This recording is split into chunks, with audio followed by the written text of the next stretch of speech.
ভাইয়ের বাসা থেকে আমি গিয়েছিলাম ডক্টর কাছে। এই যে পোলাও দিয়েছে, গরুর মাংস, মুরগির রোস্ট, তো সবকিছু সুন্দর। বাসায় এসে দেখেই মন ভরে গেছে। তোর ভাবির হাতের রান্না খুব সুন্দর। এই যে গরুর মাংস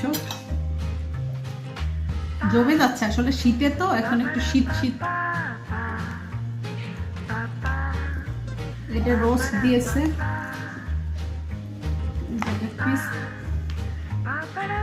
এখন একটু খেয়ে দেখবো কেমন হয়েছে।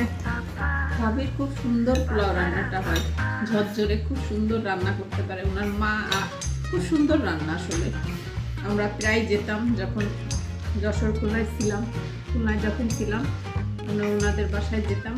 বিভিন্ন রকমের শাক সবজি, তো মানে বলার মতনই না। মাংস, গরু মাংস নিলাম, ঝাল দিয়ে আগে শুরু করি,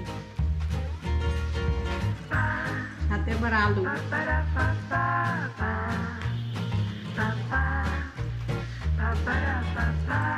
আসলে গরু মাংসে আলু না দিলে মজাই আলাদা, না দিলে ভালো লাগে না।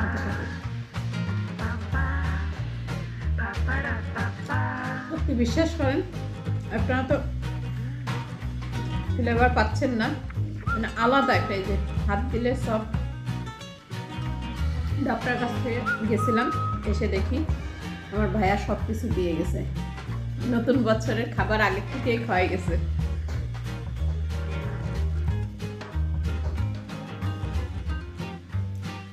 মা নাই, বাবা নাই, বড় ভাই বাবার সমতুল্য। আসলে কি আর বলবো, কষ্ট লাগে। মা বেঁচে থাকলে অন্যরকম।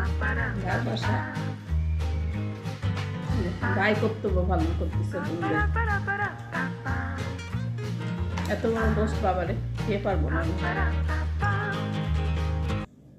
সবটা একটু খেয়ে দেখি।